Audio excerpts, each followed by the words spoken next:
Well, hello everybody, it's Marty Smith, PokerSitAndGoReport.com. I'm using Tournament Indicator at a 9-seeded PokerStars tournament. Okay, quite a bit later in the tournament, nothing's really happened for me, and this player beside me has turned into, quite a responsible player. So I didn't really have a good enough read on him earlier, and it's a good thing because he seems like a solid player here. But I want to show you here now I'm in late position, and because we've entered a higher blind area, um, the pots are more juicy. And this is the time where you have to be taking more risks and pushing more and trying to take some more pots pre-flop. Here we have an early position limper, and I'm going to check his stats, and I'll show you down here in the tournament indicator. Even though we're just entering the higher stage of the tournament, he has been in 40% of the hands. His VPIP is 40%.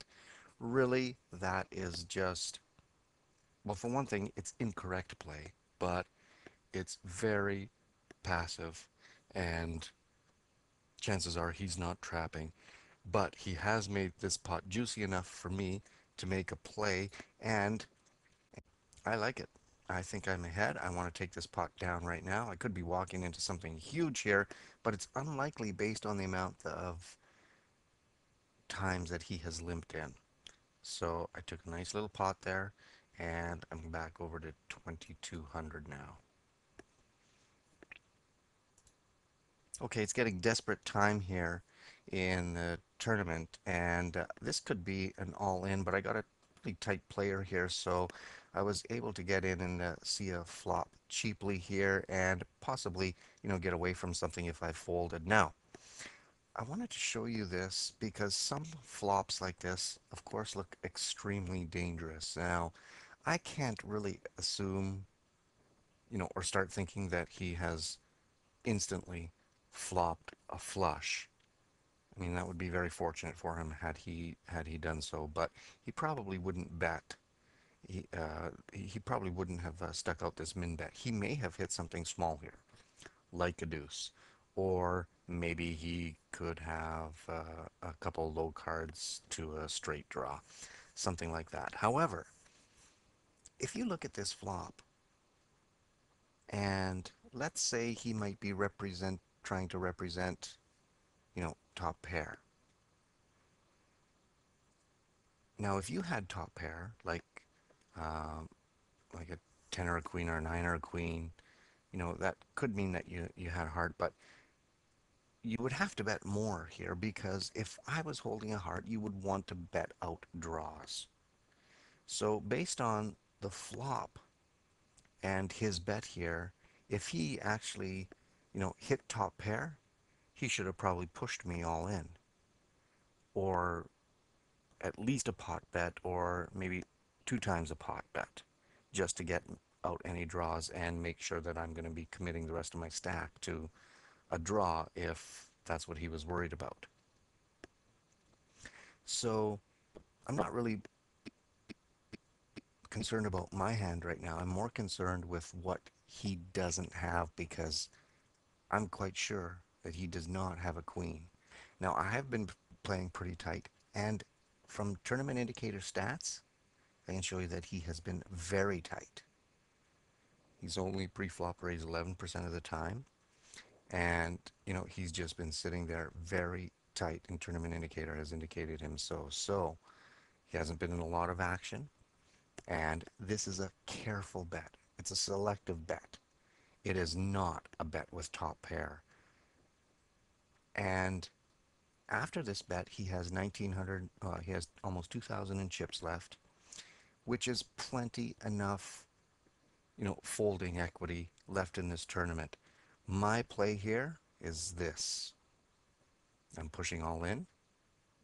This is for survival. If I get called, no big deal. I think I'm making the right play here because now I am representing the queen with no hearts to get out any draws. And he actually requested time, so I do think maybe he hit a two, and maybe he might have a heart, but because he's taking so long, it might be a low heart. So he could have something like the three of hearts, maybe a five and a four, looking for some sort of draw. Now, that sort of gave me a bit of breathing room in this tournament, and just on a flop like that with a lot of chemistry, watch who's betting and why and how much. Take a look at your tournament indicator and find out what that guy's thinking. And that's what tournament indicator will help you do. It will help you get into that player's seat a little bit better and get a better perspective of what's going on at the table. Well, guys, if you've read Moshman's book or looked at the programs like Sit and Go Whiz, this is push time. There are only three uh, places paid out. I am the short stack, but I also still have enough chips left to cause somebody some damage. Even the big stack here doesn't want to lose 1,500 chips. Neither do these guys. So, and I'm also doing it under the gun. I have to take risks like that. I don't even care if I get called.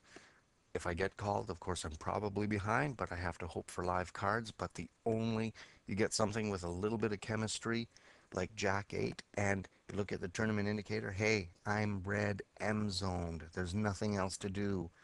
Got something with chemistry? That is a push. Simple as that. Push. All right, I got a great hand here in the small blind. I'm seriously short stack here, 1400. I'm at 5.1. Next hand, I'm going to be red zone, red M zone again. I have to be the most aggressive. If I have a pair, any pair, that is good enough. And it just so happens, though, that in this case, I'm actually pushed by the button. Now, he could have a couple of big cards. God, I'm hoping has a couple of big cards because I am pushing. And wait, let's back that up because as soon as he goes into the pot, he raises into the pot. All right, so let's back that up. The pot right now is 900. That is about two-thirds of my stack. Definitely something to push for because I know that if I push, he's going to call. And there's another 200 here, so I'll be over 3,000 in chips if I hit. And I'm not even thinking that I have to hit because I'm actually more inclined to think that he's got a couple of big cards here, and he wants everybody to fold. But with pocket sixes in this situation, to me this is a push, and I want to take my chances and double up. I can't sit here waiting for hands. I'm not going to get much better than than a pocket pair. And he has ace 10, so he's got a couple of overs, and he hits again, but look at this. Oh my God, is that beautiful? Do you see that? Do you see that? Oh my God. Anyway, I was ahead. Um, he was probably really laughing there when that second 10 came. But of course, wow, what a lot of chemistry in that flop. It was beautiful. I'm now in a much better spot here at 3,200. And just because some of those all-in plays that I've been making as well, I coast along for the rest of the sit and go. I win it. And the thing is that I was given a walk on a lot of the blinds afterwards because it just showed to people I was willing to play. I was willing to put my chips in there, and I wasn't playing tentative at fourth place. Fourth, third, second wasn't really a concern to me. My concern was getting into first place. Hope that helps you. A little bit inside, a little bit more aggressive strategy. If you guys want to get a handle on this, Sit and Go Whiz, which is a program that sort of tests your um, um, ability to make critical push decisions in sit and go tournaments. That is reviewed on the site at pokercalculatorreport.com. And Tournament Indicator is reviewed there as well. And of course, it came in handy a lot here as we looked at the stack sizes and how players were feeling, what their situation was, and of course our odds and M zone ratios as well. Hope that helps. It's Marty Smith, pokersitandgoreport.com. Hey, sign up for the free videos and take care. Good luck till then. Ciao.